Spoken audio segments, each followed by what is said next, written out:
How's it going, guys? I am Folkerman, your local brick build historian. Today we're taking a look at the Brickmania's Messerschmitt Bf-109 late war version, or the G-6.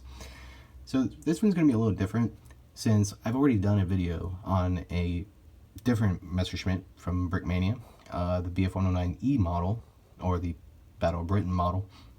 So I'm not going to really go into the history of the Messerschmitt, since I already have, and if you want to, you can go ahead and go to that video to get a better understanding of the beginning of this aircraft. So it's going to be more of a comparison video between the early war, which is ironically the later model of this aircraft, and the later war, which is the earlier model of this aircraft. You know what I mean. So this was, I think, 2018 or 2017, one of those 2 years. And this is, I think, Cody's first 109. And it's supposed to be a later war model, the G6. And you can, whenever I bring the two of them out together, you'll see the very stark similarities between the two. So, of course, the beginning with the box. Messerschmitt Bf-109 World War II fighter aircraft, Cody Ocell 2218, Bolkenkreuz for Germany, skill 3 out of 5, 291 Lego elements, and a pilot. The back is this vertical thing, which basically has the same information, a cool little action shot, and everything featured in the kit.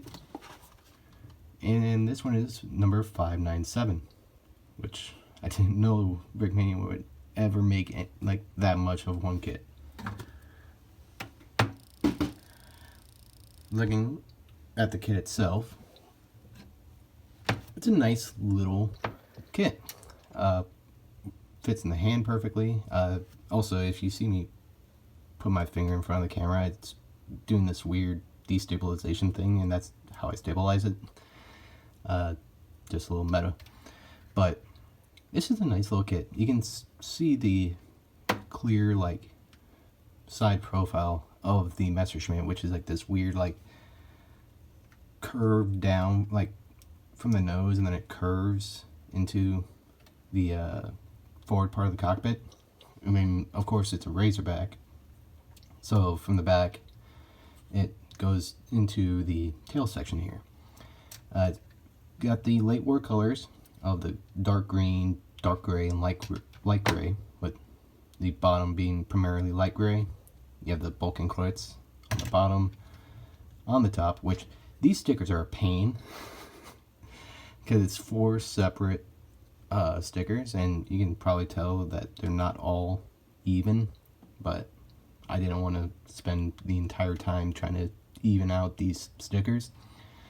But at least the side Bolkenkreuz is on this printed wedge, and this 1x8 flat tile is also printed. You have the machine guns, the cowl mounted machine guns printed, and you also have a print for the intake for the supercharger. And then stickers on the front. The twirlies don't spin with the propeller, which kind of sucks, but you know, it is oh well. At least they spin on the Folkwolf.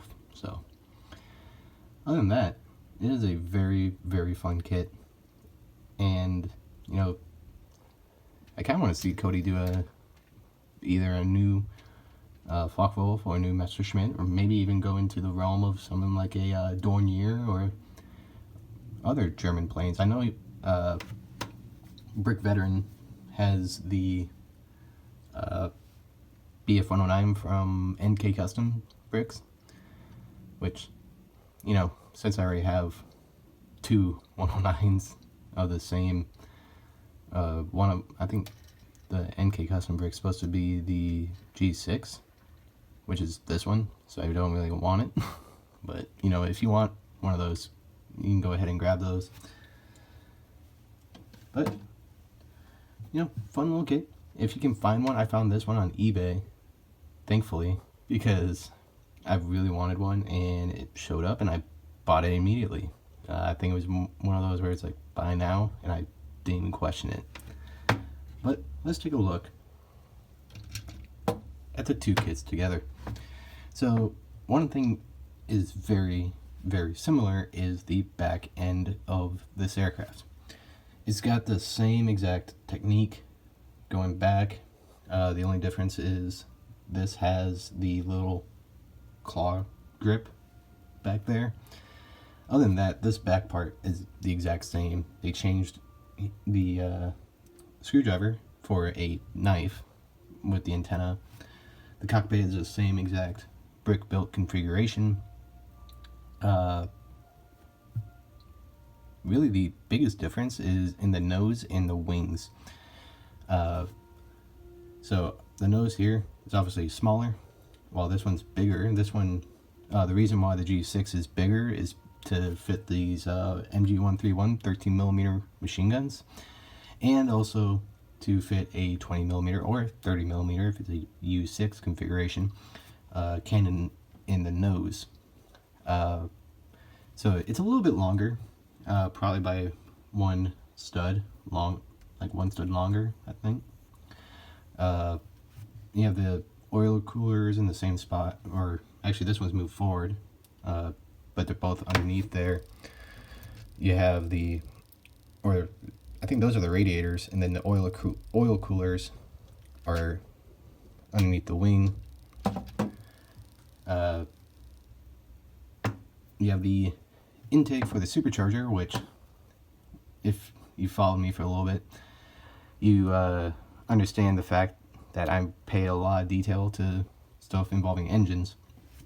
But because the Messerschmitt has a Daimler-Benz DB605, so if it's got a Daimler-Benz engine, the supercharger is going to be on the left side.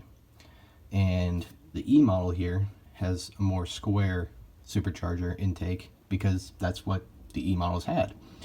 And whenever they would move on to the F and the G models, and eventually the Ks and whatever, they would adopt this circular intake instead, which is I guess it is better for introducing air into the system, which I mean is always better because that's what the supercharger system is for. But either way, that's a very nice attention to detail. And then of course you have the pistons of the inverted V12 down there, and overall just you can tell that they're both 109s. It's just one of them is by far a later version of the 109, and like the Germans, how everything was yellow basically. Like the nose was yellow, the wingtips were yellow, the tail was yellow, because they wanted their ground crews to know, don't fire at the yellow.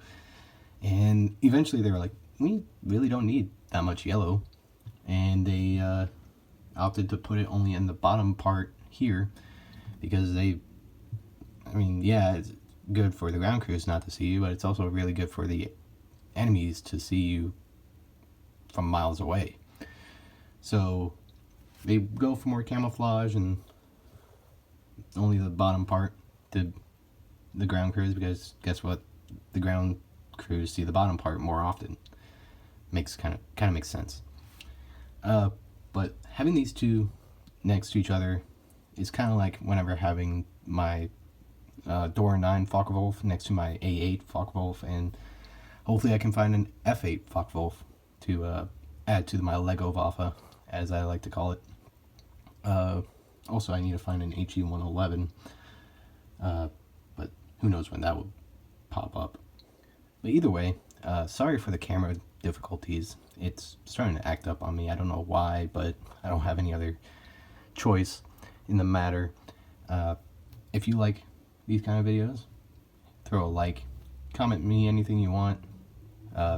If you want to say, hey, you forgot to mention this part, or all that, what you want to see in a later video or anything like that. So yeah, I'm very open, and I have a lot of different things to do a video on. But this one is quick, easy, and yeah, I'm going to continue to build my Lego Vafa and continue to build history.